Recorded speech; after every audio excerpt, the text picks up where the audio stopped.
Hi FlossTube, and welcome to Fairy Tales and French Knots. I'm Erin, and this is my channel about cross-stitch, where I talk long enough to make my family wonder what I'm up to, but short enough that you can watch me on your lunch break. This is episode 26, and today is Monday, August 5th of 2024. It's been a couple weeks since I recorded a video, but that's pretty standard for me if you've been around for a while. And if you haven't, welcome, and know that I do not record on any kind of schedule. So subscribe and be happily surprised when you find new video from me. So I know in my last video, I think it was my last video, I talked about watching new stitchers rediscovering old designers and how it just made me smile to see that happen. And I think I'd mentioned showing off either finishes of things people had in their stash or my own stash or something. I forgot. And then the Olympics happened, and I have to know the rules of rugby and what all the terminology they use in skateboarding is. And of course I care who won the mixed doubles fencing competition. Is that even a thing? I don't know. But I'm going to go find out, because I will confess right now, I am a sports junkie. I don't have a favorite team or a professional sport that I follow, but if you put the Olympics on the television, I will watch whatever it is. Table tennis, track and field, skateboarding, fencing, judo. I didn't watch the surfing. I'm bummed about that, because I saw that one viral photo of the guy like floating because of, where the wave left him and where the photographer was positioned and all that. But anyway, I've been watching the Olympics. Yay! Yeah. But I have been stitching. And I started out with great intentions of doing the Stitch the Summer Olympics hashtag. And then I discovered that I was getting obsessed with certain pieces that I'd pull out, and trying to switch pieces every day and keep up with things was way more stress than I needed. So it became one of those stitch what you want when you want kind of deals. So let's start with that, shall we? My start for the 2024 Summer Olympics is a piece called The Olympic Goddess from, and I know I've showed this before, Holidays in Cross Stitch 1988. And I've been stitching on that pretty continuously throughout the games. I have swapped out a few things here and there and kind of stuck to some of the hashtag Stitch the Summer Olympics prompts, but not all of them. So the piece, when finished, I should show that. I know I've showed it before, but when finished, it looks like this. And I have decided that as much as the little goofy javelin players here make me laugh, I'm not going to stitch them, because in my last video, I think I also mentioned that I learned how to miter cut old frames and turn them into new frames of different sizes. And one of my practice frames, which is sitting right here, is this one. And it's a lovely little bit taller than 7, little bit narrower than 5 opening. And I was looking at that pattern and thinking, if I did just the goddess and a little bit of the wave at the bottom, and then took the quote, which I believe says excellence depends on how high you set your standards, and moved it up to the top portion of the piece, kind of next to her torch, that it would fit in that frame. So I would have used a frame and finished a piece and done finishing, and everything would be great. So here's my progress on the goddess. She is being stitched on 40 count Grace Note, no, 40 count Evan from Grace Note Fabrics. And let me move my needle binder here. As you can see, I think it's going to fit just about perfectly in this frame. So, and even the color of the frame, this kind of rustic, little bit beaten up frame, I think it works with that piece. So yeah, I've been stitching on that. I started it on the opening ceremonies day. I stitched it on red, white, and blue day, or country, American, the colors of a country, yours or otherwise day. I think I stitched on it on days that involved water, maybe. I don't know. I can't remember. But that's what I've been working on through most of the Olympics. The other thing I started, actually there were two other pieces I started during the Olympics. One of them was We Are Fine by Mama Witch Cross Stitch, actually Mama Witch X Stitch on Etsy. I love these two. I just love the look on their face. It makes me laugh. And one of the prompts for Stitch the Summer Olympics was a piece with two people. I think they're people, right?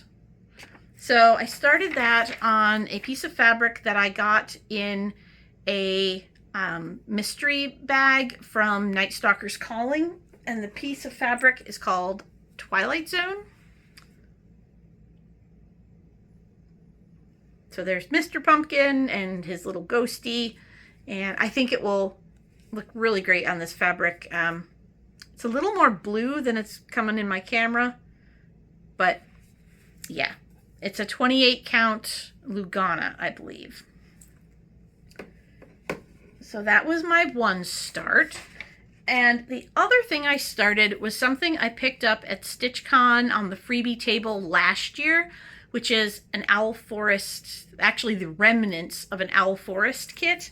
And the kit is one of their Atlantis pieces. It's the octopus piece. I don't know if it will show. Yeah. So there he is in his project bag. And whoever left it there left it with significant chunks of the Owl Forest flosses. And I thought about contacting them and ordering, more flosses, but I'm notoriously cheap when it comes to stitching. So I found a piece of 40 count and I started it on the 40 count. And I'm optimistic that I'll have enough floss just with what's there, because on 40 count I can stitch with one strand.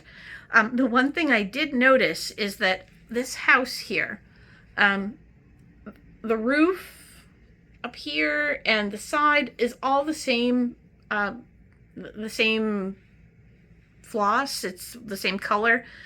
And whoever had stitched it first and used most of the floss fussy cut their floss, and they left me with one chunk of this really dark blue, and the rest of it is more the mint and lighter teal blue.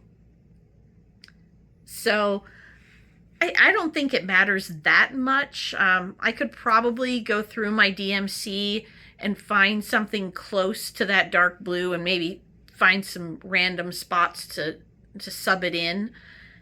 We'll see. It just means mine will look different, and that's okay, because that's the whole point of using hand-dyed flosses, right? So that was that one. Those were my 3 Olympic starts, basically.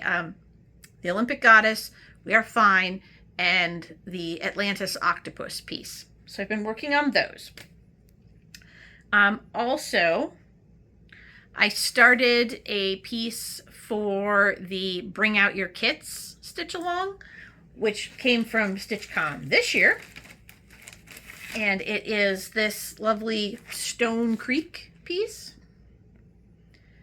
I have visions of turning this into a Narnia-inspired piece, because I feel like Mr. Tumnus belongs in the foreground here. We'll see. Like I said, plans. I often have plans. Some come to fruition, some do not. So that one right now looks like this. And again, it was a kit. that was left on the table at StitchCon, fully floss loaded, but no fabric. And again, I went with a 40 count because I like 40 count, I guess. This is a 40 count Verdal, and it's coming out lovely. I like the way white floss works with 40 count because you can stitch with one strand. White floss is my nemesis.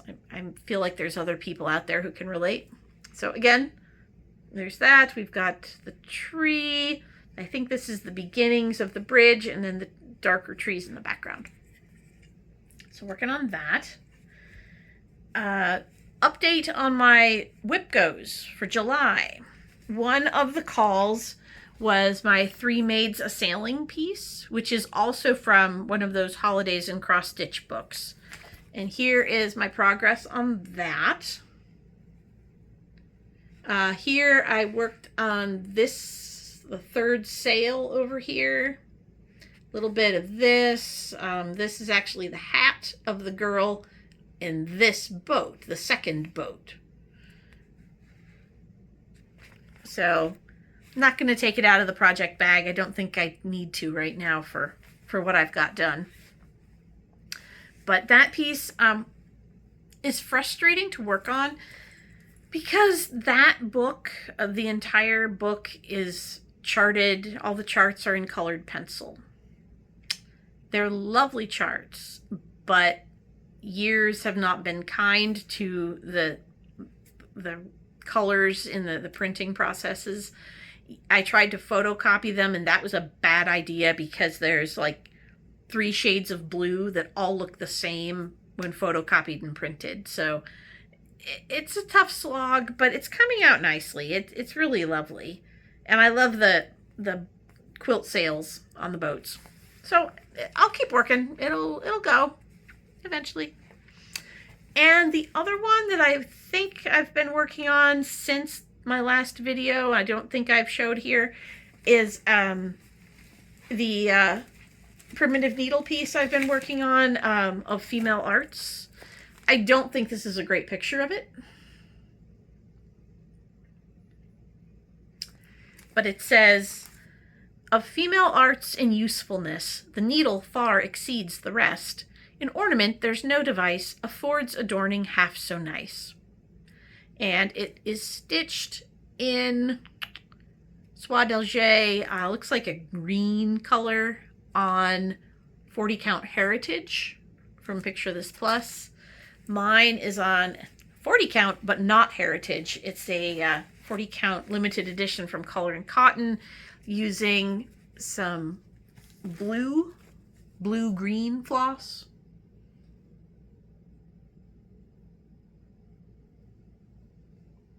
So I think that's coming along really nicely. There's a lot more counting in it than I'd like for a Quaker, but yeah. So that's where I am with those. I'm really thinking that I need to work through more of my whips, and there's a reason for that. And that reason is that I'm a thrift store shopper, and I'm an antiquer, apparently. I don't know when I became an antiquer. I don't like that. I don't like using that word as like an adjective to describe people, but I've started going to antique stores and finding things. Some things from my childhood, some things I just think are beautiful and want to have. And most recently, the thing I found is an 1870s bonnet trunk. And I will insert a picture here.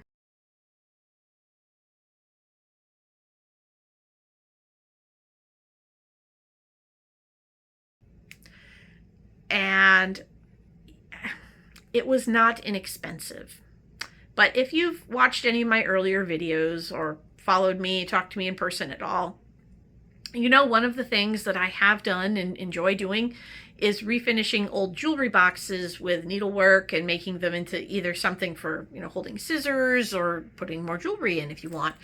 But, kind of updating those looks and making something pretty out of them. Well, there is a man at our local antique emporium who rents one of the booth spaces who does that with trunks. And as I said, 1870s bonnet trunk, which is about, I'd say, a third the size of like a big Foot Locker. And he refinishes the outside. He finishes the inside with quilt fabrics. And this one came home with me. And it is now filled with all of my project bags, because my project bags and my projects in those project bags were all in various corners of the house. Maybe some of us can relate to that. Yeah. So I put them all in this big trunk, and it looks wonderful. It makes me happy. It's a one place, stores everything. But I realized how many that were in there and went, oh boy, need to do something about that. And promptly started 3 more things for the Olympics. Anyway, so yeah, I need to get through some of these, kind of make that smaller. I have more project bags than I have projects. That's okay. I don't need to have a project in every project bag, although that school of thought does have value as well. I need to be careful.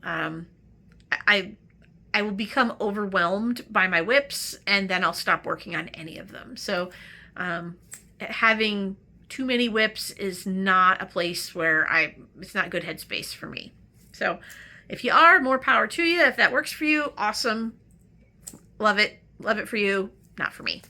That won't stop me from starting smalls. I know that about myself, but yeah, the big project bag worthy projects are going to get narrowed down, and that'll give me time to focus on more, which is good because I have stash, have haul, just a little bit. The first little bit of haul that I should show off is one that I picked up when I first heard about the Bring Out Your Kits stitch along. It was also during the time of the Strawberry Moon stitch along. So I found this super cute kit from the 80s. Basket of strawberries. Copyright 1983. I was very small. But it's all in there, including the cotton to make the lovely ruffle for your hoop, which I don't know that I would do that, but I still like the little basket and the little bumblebee up here. It's very cute. So it was an eBay purchase for like $5. Other 2 patterns that I've added to my stash. One was because people keep talking about the Birds of a Feather Halloween patterns. I think Pam over at Just Keep Stitchin' finished Poor Jack, possibly. But I found Lost Spirits. This one. And after I found it for not a lot of money, I found it going for a lot of money on eBay. So I figure it's a win, whether I stitch it or not. If I get rid of it, I'll probably get more than I paid, hopefully. But the text in it, I'm not sure how well you can read it in the picture, says, "Lost spirits, do not embody me on this night of All Hallows Eve."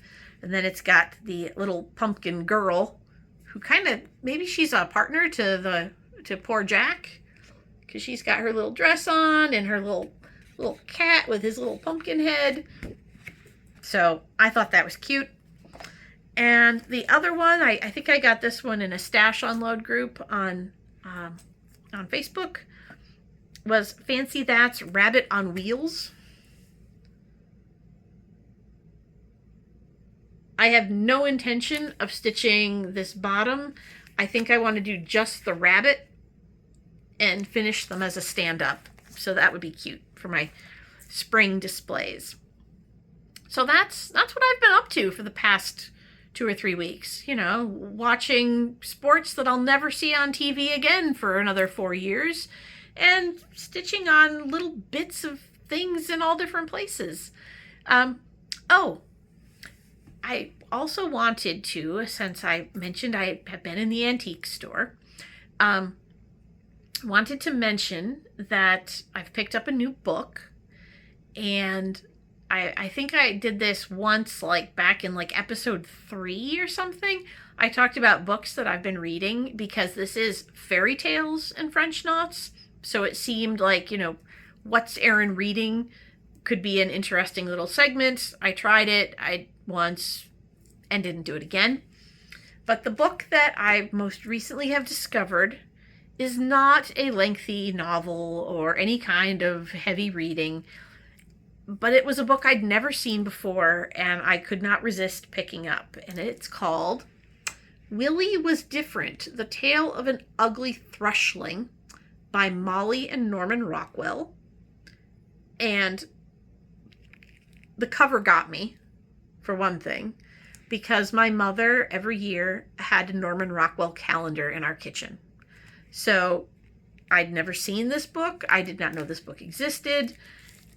It's not in the greatest condition, but it is basically, the story of an oddball.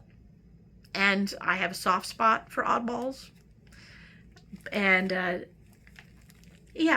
Willie is a thrush who does not look like other thrushes. And I will share a picture of his family. There they are. His parents, his brothers, and little Willie, who's, a bit odd. And I believe how did they describe him? The feathers on the crown of his head were too long. His neck was lanky. His wings drooped ludicrously from narrow shoulders.